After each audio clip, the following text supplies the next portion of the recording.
warahmatullahi wabarakatuh.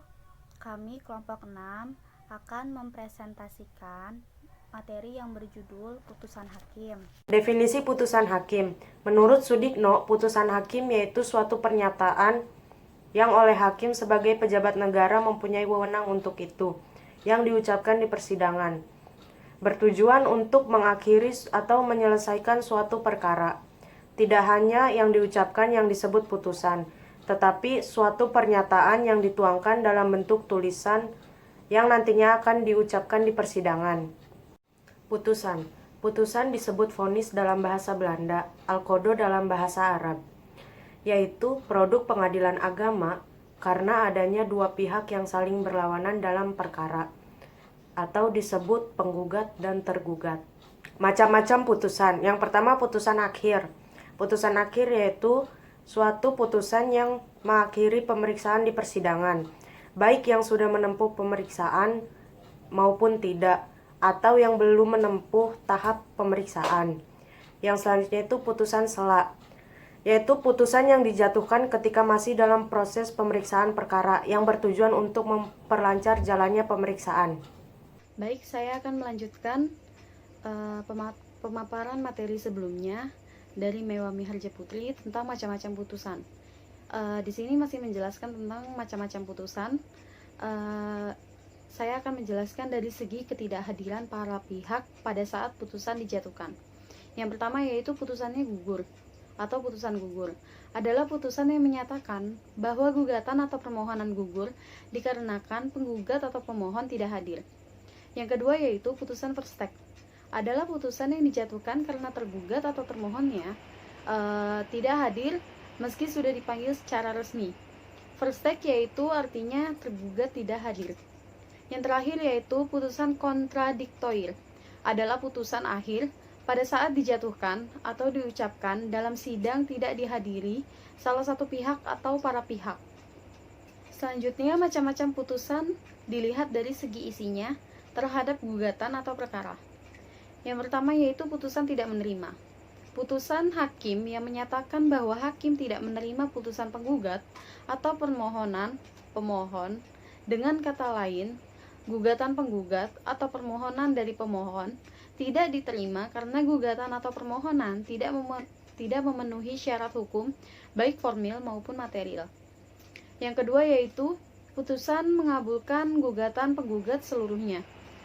Dalam putusan ini dijatuhkan apabila syarat-syarat gugatan telah terpenuhi dan seluruh alasan-alasan gugatan yang mendukung petitum ternyata telah terbukti. Selanjutnya yaitu putusan mengabulkan gugatan penggugat untuk sebagian dan menolak atau tidak menerima selebihnya. Putusan ini merupakan putusan akhir. Selanjutnya yaitu putusan menolak gugatan penggugat. Putusan ini dijatuhkan apabila syarat-syarat gugatan telah terpenuhi dan seluruh dalil-dalil gugatan mendukung petitum telah terbukti.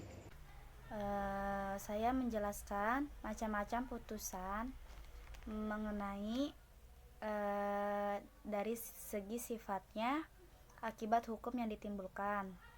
Itu ada 3. Yang pertama, putusan diklatoir, ialah putusan yang hanya menyatakan suatu kejadian tertentu sebagai suatu keadaan resmi menurut hukum. Contohnya, putusan yang menyatakan sah tidaknya suatu perbuatan hukum. Yang kedua, yaitu putusan kondemnatoir, ialah putusan yang bersifat menghukum kepada salah satu pihak untuk melakukan kepada pihak lawan. Yang ketiga, putusan konstitutif, ialah putusan yang menciptakan atau menimbulkan keadaan hukum baru berbeda dengan keadaan hukum yang sebelumnya. Contohnya seperti putusan perceraian. Lalu, materi selanjutnya, salinan dan isi putusan. Itu ada 8. Yang pertama, bagian kepala putusan. Bagian itu memuat kata-kata salinan putusan. Baris di bawah kata itu ada nomor putusan, yaitu menurut urut pendaftaran perkara. diikuti garis miring dan tahun pendaftaran. Kedua, nama pengadilan agama yang memutus dan jenis perkaranya. Misalnya, Pengadilan Agama Tangerang yang telah memeriksa dan mengadili dalam tingkat pertama perkara gugatan cerai.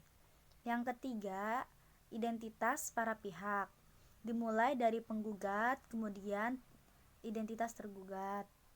Identitas itu meliputi nama, bin atau binti, nama julukan jika ada, umur, agama, pekerjaan, tempat tinggal terakhir, kedudukannya sebagai penggugat atau tergugat, dan lain sebagainya.